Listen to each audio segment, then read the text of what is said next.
आणि आता थेट जाऊयात नंदुरबारमध्ये प्रियंका गांधी बोलतायत। जय आदिवासी, जय महाराष्ट्र। श्री रमेश चन्नीथला जी, श्री नाना पटोले जी, श्री केसी पाटवी जी, श्री गोपाल पाटवी जी, श्री श्रीश नायक जी और मंच पर उपस्थित सभी नेतागण, सभी कांग्रेस के पदाधिकारीगण, मेरे प्यारे कांग्रेस के कार्यकर्ता भाई बहन, मेरी प्यारी बहनें, मेरे प्यारे भाई, इस सभा में आपका बहुत बहुत स्वागत। मैं बहुत दिनों से प्रचार कर रही हूं, इसलिए मेरा गला थोड़ा बैठा हुआ है, इसके लिए माफी चाहती हूं। ये डोगरा माता जी, बाबा साहेब अम्बेडकर जी और बिरसा मुंडा जी और टांटिया मामा जी, गुलाम महाराज जी, एकलव्य जी की धरती को मैं नमन करती हूं। शहीद श्री शिरीष कुमार जी को भी मैं नमन करती हूं। ये एक पावन धरती है, आपकी धरती है। आपने इसको अपनी मेहनत से सींचा, अपनी श्रद्धा से सींचा। यहाँ आकर आज मुझे बहुत खुशी भी है, बहुत गर्व भी है।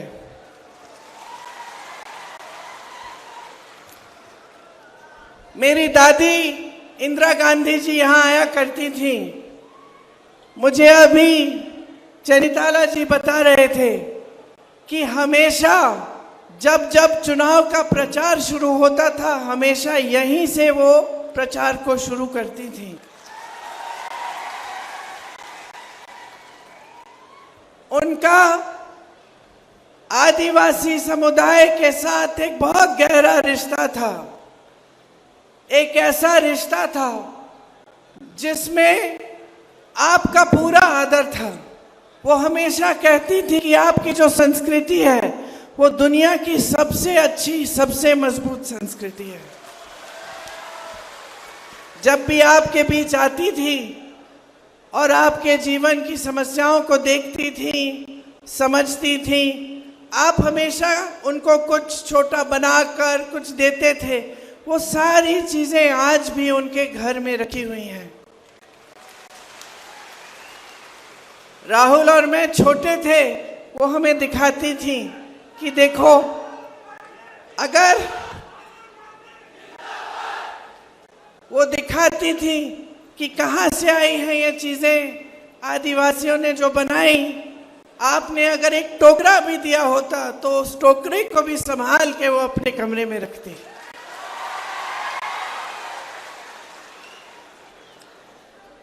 उनसे मेरी माता जी सोनिया जी ने भी आपका आदर करना, आपकी संस्कृति का आदर करना सीखा। इंदिरा जी ने आपको जल, जंगल और जमीन पर अधिकार दिया। संविधान को हमेशा मजबूत रखा, हमेशा अपने आपके अधिकारों के लिए लड़ी। जहां जहां आपको जरूरत थी वहां वहां वो आपके बीच आई और आपके जो अधिकार हैं, आपकी जो समस्याएं हैं, उनको सुलझाने के लिए काम किया, आपके अधिकारों को मजबूत करने का काम किया। सोनिया जी, जैसे मैंने कहा, ने भी उनसे सीखा। कांग्रेस के समय में SC ST सब प्लान बना। राजीव जी के समय में SC ST अत्याचार निवारण कानून बना, जिससे अगर आप पर अत्याचार होता तो सख्त से सख्त कार्रवाई की जाती है। पेशा कानून भी कांग्रेस ने बनाया और मेरे पिताजी ने जो पंचायती राज का कानून लागू किया, इससे आपके अधिकार और भी मजबूत बने। बाद में सोनिया जी ने मनमोहन सिंह जी के साथ फॉरेस्ट राइट एक्ट बनाया, जिससे आपको जंगलों पर अपना पुराना अधिकार मिला। और यहीं से नंदुरबार से मनरेगा का कार्यक्रम शुरू हुआ, जिससे आपका रोजगार गांव में 100 दिन का रोजगार गारंटी होता था।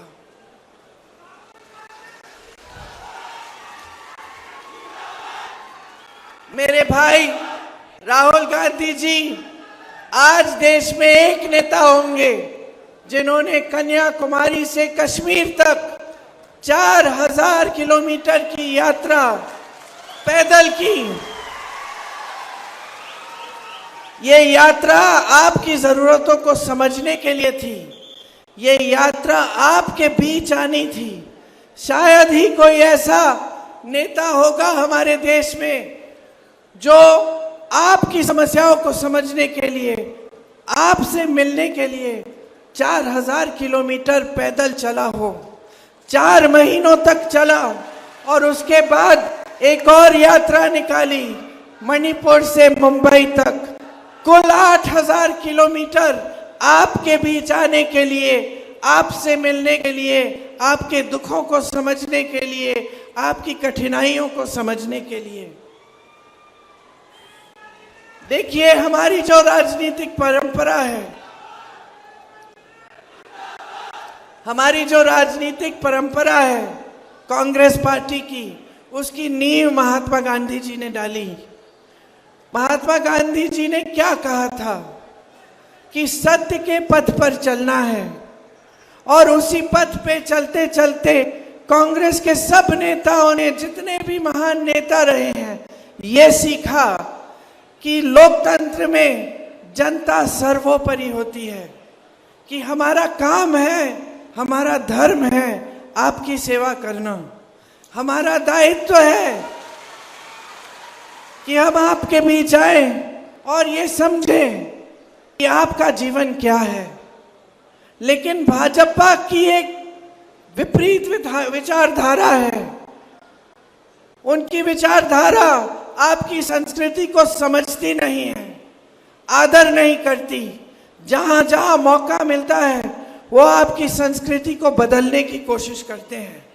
वो आपकी संस्कृति, जिस तरह से आप जंगल का आदर करते हैं, पेड़ों का आदर करते हैं, जानवरों का देखभाल करते हैं, जिस तरह नदियों को आप आदर करते हैं, नदियों का पानी आप पूजते हैं, ये सब चीजें भाजपा को ना समझ आती हैं और ना भाजपा के नेता इसका आदर करते हैं। जहां जहां आदिवासियों पर अत्याचार हुआ है, बड़े से बड़ा नेता, प्रधानमंत्री मोदी जी जितने बड़े नेता और उनके सारे मंत्री चुप रहे हैं। आपने मणिपुर में देखा होगा, एक महिला के साथ बहुत अत्याचार हुआ, उनको निर्वस्त्र करके सबके सामने लाया गया। वहां बहुत मौतें हुई, घर जलाए गए, लोग लड़े एक दूसरे से, लेकिन हमारे प्रधानमंत्री चुप रहे। अत्याचार हुआ, उन्होंने रोकने के लिए एक उंगली नहीं उठाई, कुछ नहीं किया। मध्य प्रदेश में एक आदिवासी भाई के ऊपर भाजपा के कार्यकर्ता ने पेशाब किया, उस समय कोई कार्रवाई नहीं हुई। वीडियो बना, पूरे देश भर में वायरल हुआ, भाजपा के नेताओं ने कुछ बोला भी नहीं। बाद में चुनाव आने लगा तो उस समय भाजपा के नेता उसके घर गए और उससे माफी मांगी, लेकिन जब तक चुनाव आया तब तक कोई कार्रवाई नहीं की थी। ये है इनकी सच्चाई। आपकी संस्कृति पर लगातार हमला करते हैं, आपकी आवाज को दबाते हैं। जहां जहां आप उठते हैं अपने अधिकारों के लिए लड़ने के लिए, जहां जहां आपकी आवाज बुलंद होती है, वहां आपको दबाने की कोशिश होती है। आपकी जमीनें बड़े बड़े उद्योगपतियों, खरपतियों को देने का काम होता है। जब आप आवाज उठाते हैं तब आपके पक्ष में, आपके साथ खड़े होने के बजाय आपको दबाया जाता है। हेमंत सोरेन जी एक लौते आदिवासी मुख्यमंत्री है इस देश में। आज चुनाव चल रहा है झारखंड में और उनको जेल में डाल दिया गया है। उन पर हमला बार बार भाजपा कर रही है। तो आपके कौम पे, आपके समुदाय पे, आपके समाज पे लगातार भाजपा और आरएसएस का हमला है। फिर यहां मंचों पर आकर बड़ी बड़ी बातें कहते हैं। राष्ट्रपति जी आज हमारी श्रीमती द्रौपदी मुर्मू एक आदिवासी महिला है। उन्होंने अपने जीवन में कितना काम किया है, उस काम को पहचाना गया है और उनको सम्मान दिया गया है। ये बहुत अच्छी बात है। लेकिन आज वो देश की राष्ट्रपति हैं, लेकिन फिर भी भाजपा की सरकार उनसे नए संसद का उद्घाटन नहीं कराती। जो संसद भवन उन्होंने बनाया, हमेशा जब भी संसद भवन में कोई कुछ होता है तो हमेशा राष्ट्रपति जी का दायित्व बनता है कि वो उद्घाटन करें, वो संचालन करें, क्योंकि वो पद जो है वो हमारे पूरे भारत में सबसे बड़ा पद है। यहाँ मोदी जी एक नया संसद भवन बनाते हैं, हजारों करोड़ रुपए खर्चते हैं, खुद उद्घाटन करते हैं उसका। हमारी राष्ट्रपति जी को नहीं बुलाते उद्घाटन के लिए, नहीं बोलते कि आप उद्घाटन करिए। पूरी तरह से आदर नहीं करते, जो आदर, जो सम्मान उनको मिलना चाहिए हमारी राष्ट्रपति होते हुए, वो नहीं मिलता। मंदिर का उद्घाटन होता है, प्रधानमंत्री जी खुद करते हैं, राष्ट्रपति जी से नहीं करवाते। आपको सोचना चाहिए कि एक तरफ जो बोलते हैं वो है और दूसरी तरफ जो करते हैं, इन दोनों चीजों में एक बड़ी खाई है। एक तरफ वो अच्छी अच्छी बातें बोलते हैं, आपको कहते हैं कि आदिवासी समाज का सम्मान किया, लेकिन दूसरी तरफ जब असली सम्मान देने का वक्त आता है तो पीछे हट जाते हैं। बार बार ऐसा होता है। क्यों होता है?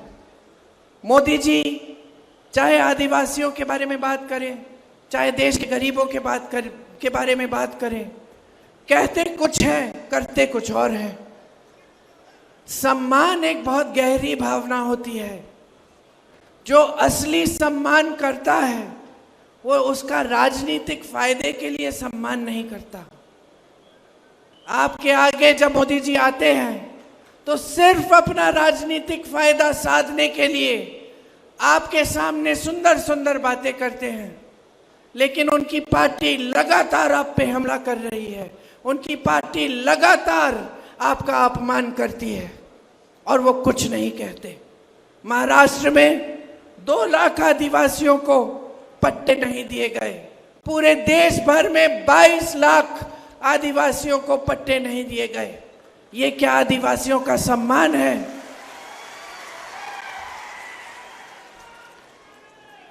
मोदी जी यहां आए थे कल, पता नहीं आपने उनका भाषण सुना कि नहीं।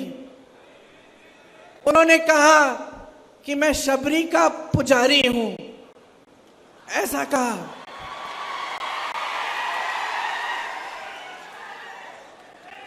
चलिए आप खुद ही हंस रहे हैं तो मैं क्या कहूं। कहा भगवान राम जिन्होंने शबरी को सम्मान दिया,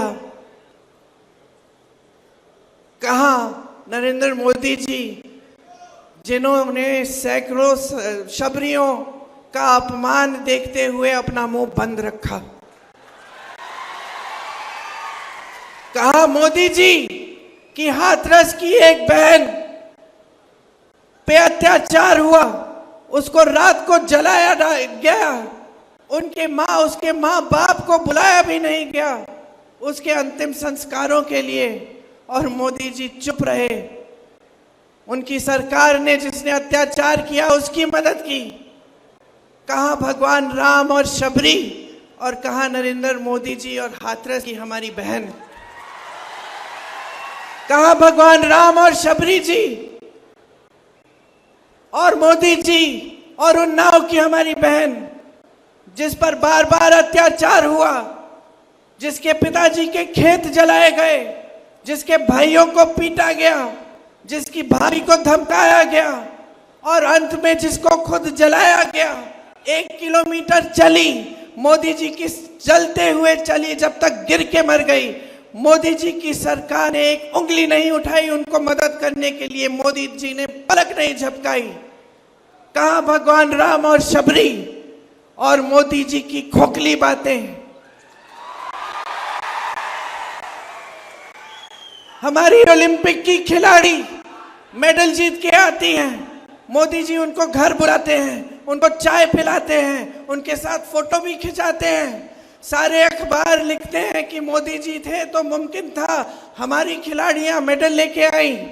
वही खिलाड़ी जब चीख चीख के न्याय मांगती है, जब सड़क पर बैठते हुए रोते हुए कहती है मोदी जी मेरी मदद करो, मेरा अत्याचार हुआ है, तो मोदी जी अपने घर से नहीं निकलते। मोदी जी एक लफ्ज नहीं कहते, चुप रहते हैं। कहां भगवान राम और शबरी, और कहां मोदी जी और ये सारी महिलाएं जिनका अत्याचार इनकी आंखों के सामने हुआ और इनकी सरकार ने अत्याचारियों की मदद की, उनकी रक्षा की। कहां मोदी जी जो उन्हीं अत्याचारियों के बेटों को टिकट दिए इस चुनाव में, वो सब चुनाव लड़ रहे हैं और वो महिलाएं आज तक रो रही हैं। मोदी जी की बातें खोखली हैं। मोदी जी का सम्मान खोखला है। सिर्फ बोलने की बातें हैं, सिर्फ वोट लेने के लिए बातें हैं, कोई वजन नहीं है उनकी बातों में। कहते हैं मैं अकेला लड़ रहा हूं, मैं अकेला लड़ रहा हूं भ्रष्टाचार के खिलाफ। आप और अकेले कैसे? सारी सत्ता आपके पास है, सारे साधन आपके पास है। आप ही के लोग कहते हैं कि दुनिया के सबसे बड़े नेता हैं आप, दुनिया के सारे प्रधानमंत्री, दुनिया के सारे राष्ट्रपति आपके साथ हैं और आप अकेले लड़ रहे हैं। मंच पे आते हैं चुनाव के समय, रोने लगते हैं बच्चे की तरह। कहते हैं कि मुझे गाली दी, कहते हैं कि मुझे गाली दी। अरे हिम्मत करिए मोदी जी, सार्वजनिक जीवन है, हिम्मत करिए, इंदिरा जी से सीखिए। उस दुर्गा रूपी महिला से सीखिए जिसने पाकिस्तान के 2 टुकड़े कर दिए। कितनी हिम्मत थी, उनसे सीखिए। देखिए क्या होती है हिम्मत, क्या होती है दृढ़ता, क्या होती है वीरता। लेकिन आप उनसे नहीं सीख सकते क्योंकि आप उन जैसे शहीद महान महिला को आप देशद्रोही कहते हैं। तो क्या सीखेंगे आप उनसे? जनता के सामने आते हैं, प्रधानमंत्री पद है, पद की गरिमा है, पद का एक स्तर है। कितने महान व्यक्तियों ने उस पद को संभाला। जवाहरलाल नेहरू जैसे व्यक्ति, इंदिरा गांधी जैसी महान महिला, मनमोहन सिंह जैसे सभ्य व्यक्ति, वाजपेयी जी जैसे व्यक्ति जो लोकतंत्र को समझते थे, उसका आदर करते थे। और आज आप इस पद को संभालते हुए, इस पद की गरिमा को ना देखते हुए इस पद का स्तर आपने गिरा दिया है। चुनाव के समय आपकी इतनी भी हिम्मत नहीं है कि आप जनता को बताएं कि 10 सालों में आपने क्या किया जनता के लिए। ये जनता जो रो रही है, ये मेरे आदिवासी भाई बहन जो महंगाई की वजह से रोज रो रहे हैं, ये मेरी बहनें जो यहाँ बैठी हैं, जो दुकान जाती हैं कुछ खरीदने के लिए खाली हाथ वापस आती हैं, आधी चीजें छोड़ के आती हैं, सोचती हैं कि कल ले लूंगी, कभी और ले लूंगी, अभी जितना ले सकती हूं उतना ही लूं। आप ताली बजा रही हैं, आपका कितना संघर्ष का जीवन है। मोदी जी समझ पाते हैं इसको, वो जानते हैं कि आप मजदूरी भी करो तो मजदूरी करने के बाद घर आती हो, घर पूरा संभालती हो, खाना बनाने का काम, सफाई का काम, बच्चों की परवरिश का काम, और ये सारी चीजें दिल में ये घबराहट लेके करती हो कि आगे क्या होगा। अगर बच्चा बीमार पड़ जाएगा, इलाज कैसे कराऊंगी, घर में मरम्मत करनी है, तो पैसे नहीं है। चाहे जितनी भी मेहनत कर रही हूं, चाहे मेरा पति, मेरे बच्चे जितनी भी मेहनत कर रहे हो, पूरी नहीं हो रही है मेहनत।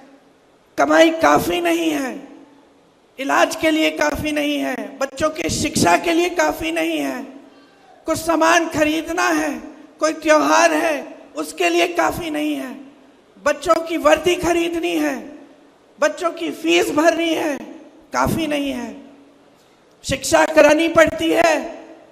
आप बच्चों की जब शिक्षा करानी पड़ती है, आपको कर्ज लेना पड़ता है। बेटी की शादी होती है, कर्ज लेना पड़ता है।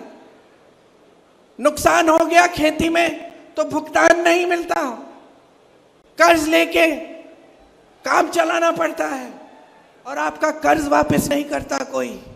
क्या समझ सकते हैं इस बात को मोदी जी, जो आकर आपके सामने अपनी मुसीबतें गिनाते हैं, जो आकर आपके सामने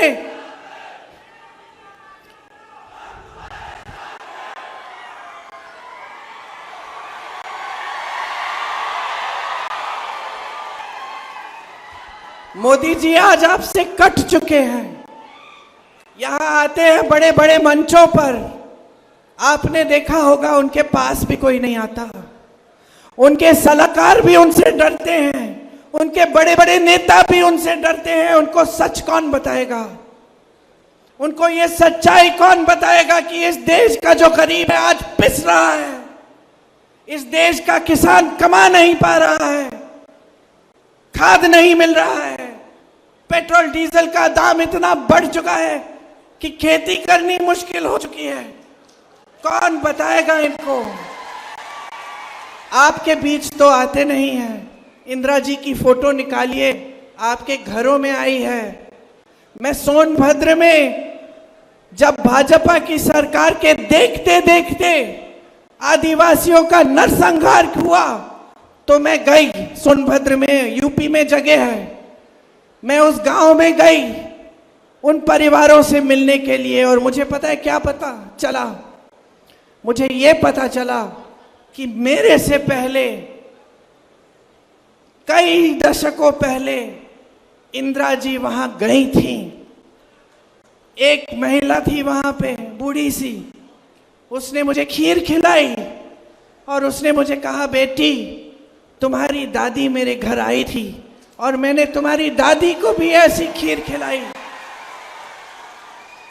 ये है हमारी परंपरा, इस देश की लोकतांत्रिक परंपरा कि बड़ी सी बड़ी प्रधानमंत्री आपके घर झुक के आई, आपका आदर करते हुए आई, आपके घरों में आपकी समस्याओं को सुनने के लिए आई। और ये प्रधानमंत्री नरेंद्र मोदी 10 सालों से प्रधानमंत्री रहे हैं।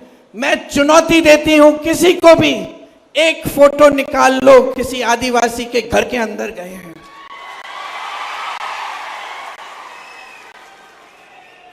एक बार आपके पास नहीं आए।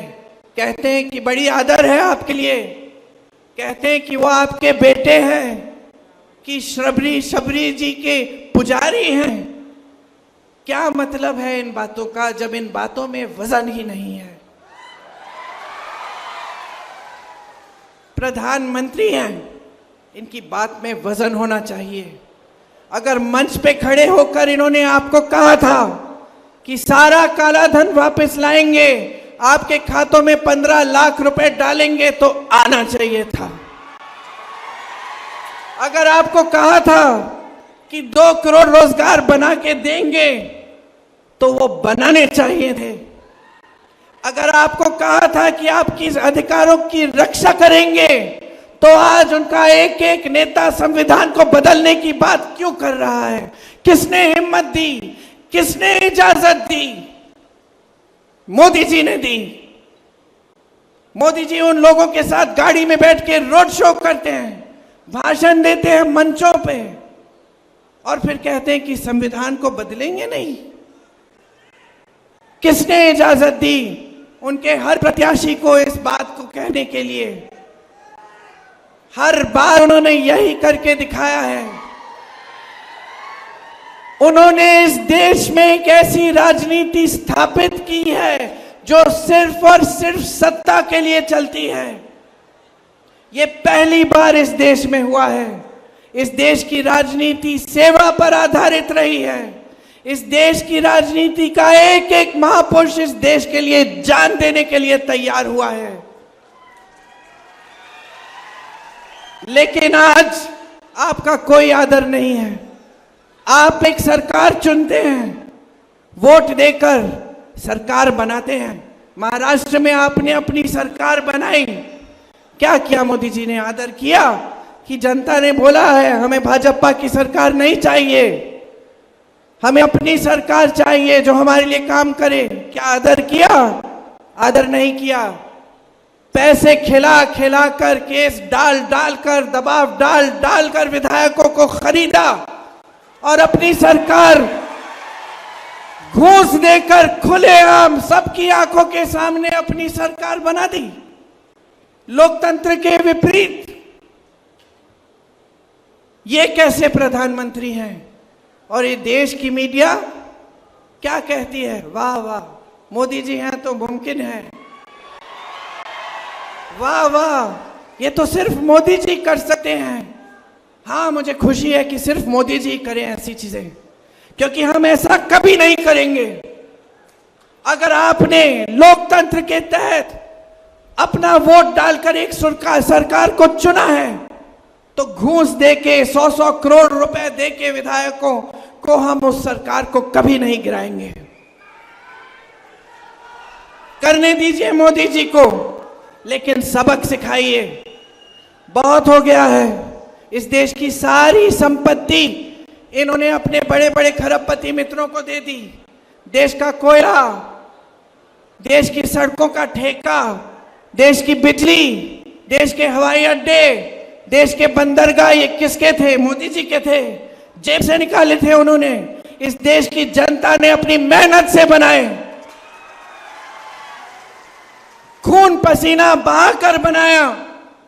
जितने नेता रहे इनसे पहले, ये जो 70 साल का रट रखते हैं कि कुछ नहीं हुआ, ये सब तो बना 70 सालों में जो तुम बेच रहे हो, नहीं तो बेचते कैसे? मैं गिना सकती हूं आपको। IIT, IIM, ISRO, DRDO, Bhakra Nangal dam, आप नाम लीजिए, कांग्रेस ने बनाया। आप नाम लीजिए, आपकी मेहनत से बना। और सारा एक के बाद एक, एक के बाद एक, एक के बाद एक, ये अपने खरबपति मित्रों को दे रहे हैं। मैंने आपसे बोला कि मैं जानती हूं कि जब आपको बेटी की शादी करानी है या बच्चों की शिक्षा करनी है, आप कर्ज लेते हो और आपका कर्ज माफ नहीं होता। आपको मालूम है कि इनके राज में बड़े बड़े खरबपतियों के 16 लाख करोड़ रुपए माफ हुए हैं। 16 लाख करोड़ रुपए उनके जो पहले से ही खरबपति हैं।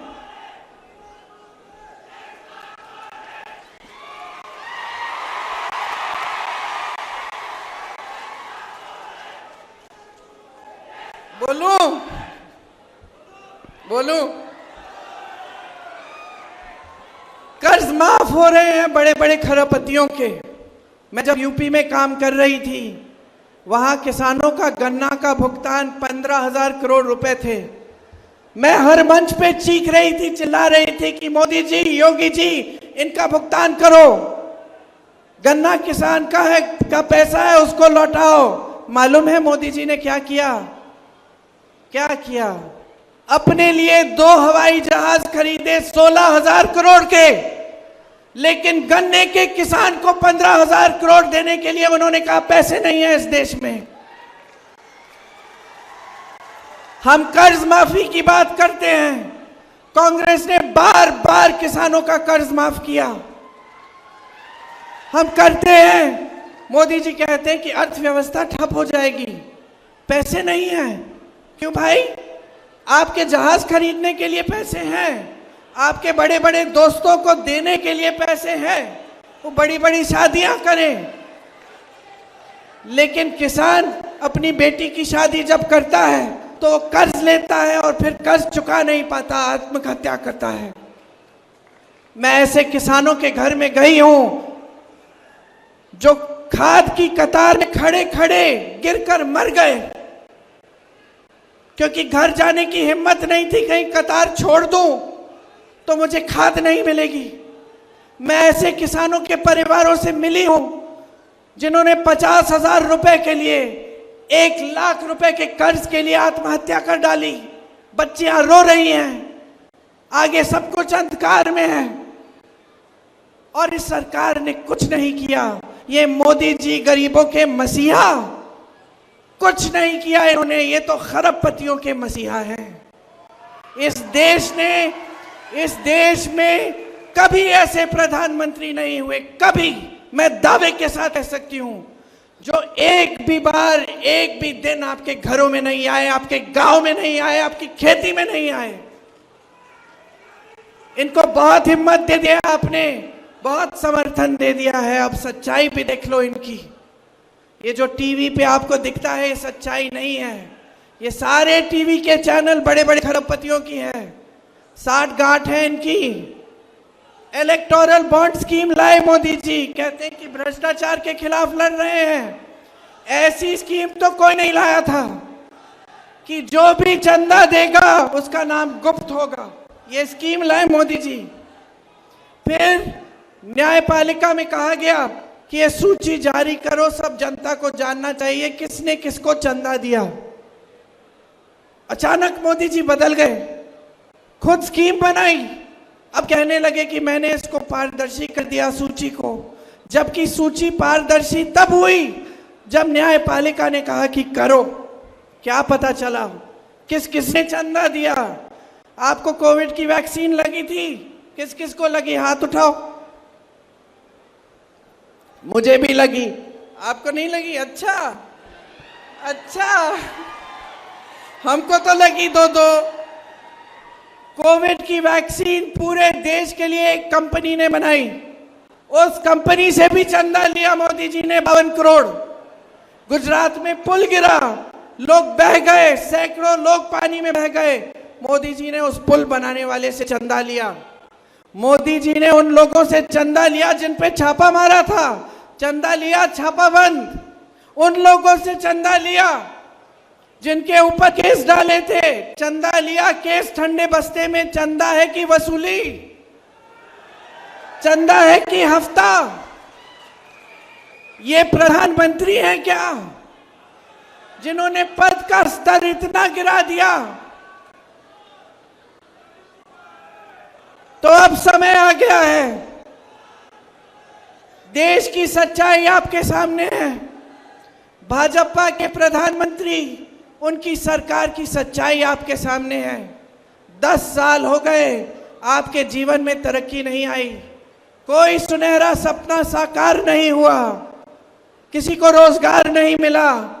गैस का सिलेंडर 400 का होता था, 200 का होता था, ये लोग सड़क पे आ जाते थे।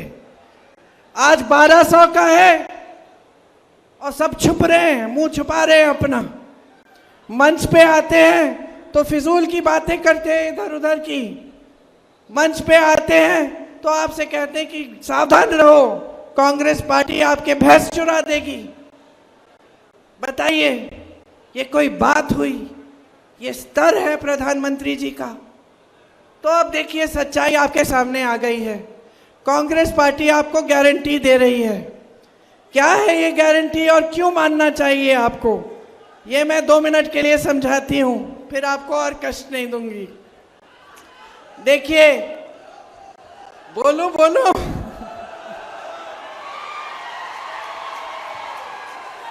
मैं तब तक इस चुनाव में मैं तब तक बोलूंगी जब तक मेरी आवाज बंद नहीं हो जाए, खत्म नहीं हो जाए।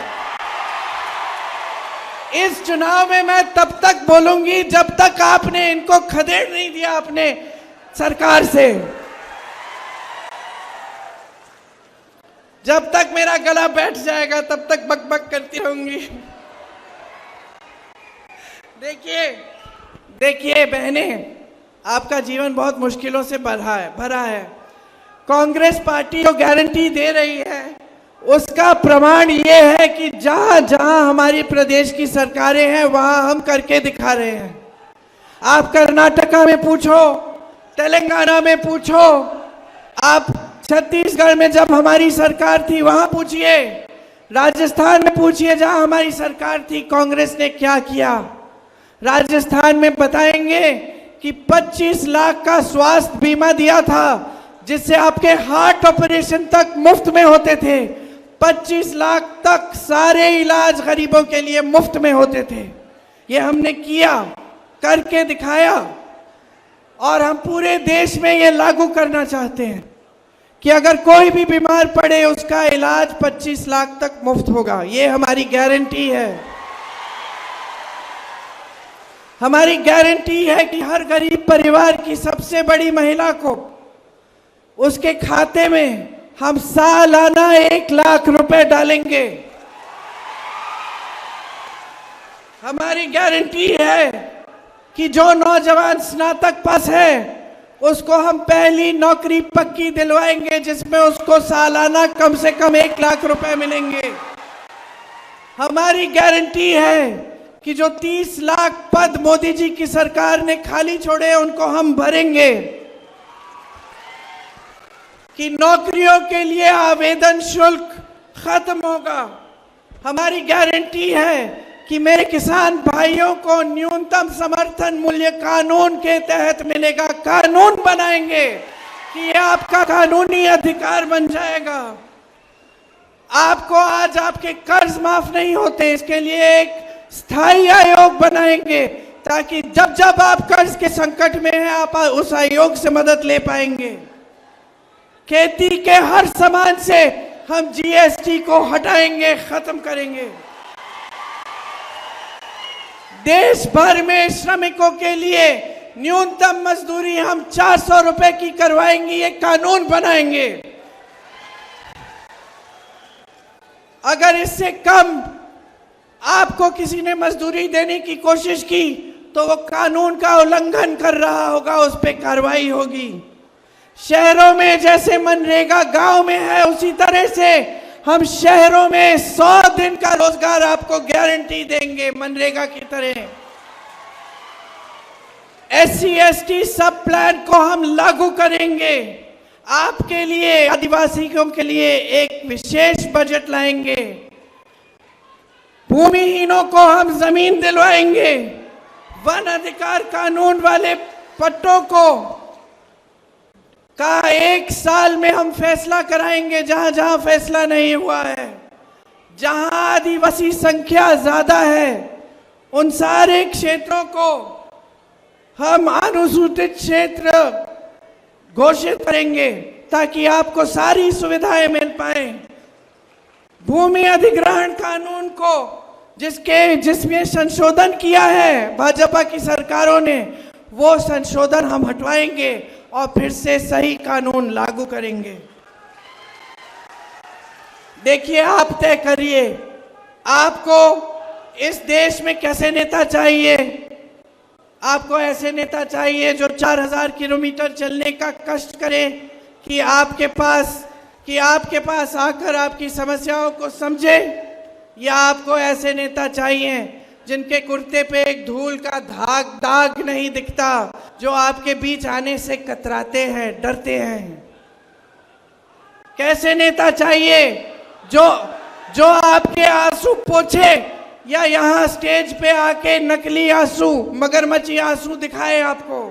कैसे नेता चाहिए?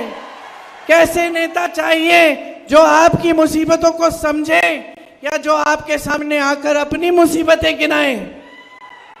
आपको कैसा नेता चाहिए? जो हिम्मत वाला हो, खुल के बोले, निडर हो, चाहे कोई दबाने की कोशिश करे, चाहे कोई संसद से निकाले, चाहे कोई केस डाले, फिर भी सच्चाई बोले आपको, या ऐसा नेता जो झूठ पे झूठ बोले आपसे? कैसा नेता चाहिए? कैसी राजनीति चाहिए? असूलों की राजनीति, एक समर्पण और सेवा की राजनीति, की सत्ता की राजनीति, जो सिर्फ सत्ता चाहती है, सिर्फ शोहरत चाहती है, सिर्फ शान और सम्मान अपना चाहती है, लेकिन जनता का सम्मान नहीं करती? आप तय करिए। चुनाव 2 दिन में है। कब है? 11 को, 13 को चुनाव है। आज 11 तारीख है।